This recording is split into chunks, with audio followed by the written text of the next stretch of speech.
અને હવે સમાચાર વિગતવાર વલસાડની વાત કરીએ। વિકલાંગ મુસાફરને આરપીએફ જવાને ટ્રેનમાંથી ધક્કો માર્યો છે। ટ્રેનની બહાર ફેંકાઈ જવાથી વિકલાંગ મુસાફરનું મૃત્યુ થયું છે। માનવતા વિહોણા આરપીએફ જવાન દ્વારા જે નાણાંની માંગણી કરાઈ હતી તેવા અમદાવાદ પેસેન્જર ટ્રેનમાંથી વિકલાંગ મુસાફરને ધક્કો મરાયો હતો। અન્ય મુસાફરોએ 1 કલાક સુધી ટ્રેનને રોકી રાખી ભિલાડ સ્ટેશને। ઘટના બાદ આરપીએફનો જવાન ઘટના સ્થળેથી ફરાર થઈ ગયો છે।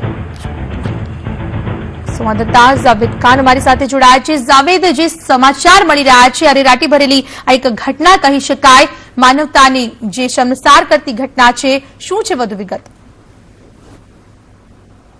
ભિલાડ રેલવે સ્ટેશન નજીક જે ઘટના બની છે, વિકલાંગ ડબ્બાની અંદર એક મુસાફર પાસે આરપીએફના જવાને પૈસા માંગ્યા હતા અને પૈસા ન આપતા તેણે એને ધક્કો મારીને બહાર ફેંકી દેતા તેનું ઘટના સ્થળે મોત નીપજ્યું હતું। ત્યારબાદ ટ્રેન ભિલાડ સ્ટેશન પહોંચતા મુસાફરોએ ટ્રેનને અટકાવી હતી અને 1 કલાક સુધી અટકાવી મુસાફરોએ હલ્લો મચાવ્યો હતો અને આરપીએફ જવાન ઘટના સ્થળેથી ફરાર થઈ ગયો હતો।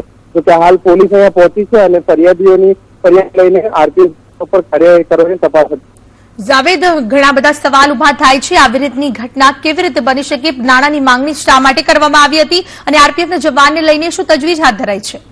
જે આરપીએફના જવાન વારંવાર વેસ્ટર્ન રેલવેમાં આ રીતે વારંવાર વિવાદમાં રહ્યા છે। તેઓ અનેકવાર આ રીતે તેઓના વિવાદ બહાર આવતા રહ્યા છે, પરંતુ તેઓ પર કોઈ જાતના પગલા લેવાતા નથી। આ વખતે પણ તેઓએ માથા ઉપર ચડીને આ રીતે આ પગલું જે ભર્યું છે એ ખૂબ જ ખરાબ પગલું કહેવાય છે, દુઃખદ પગલું કહેવાય છે। જેઓએ મુસાફર પાસેથી આ રીતે પૈસા ઉઘરાવે છે અને જો મુસાફર તેઓને પૈસા ન આપે તો તેઓ આ રીતે જબરજસ્તી કરીને દાદાગીરી કરે છે।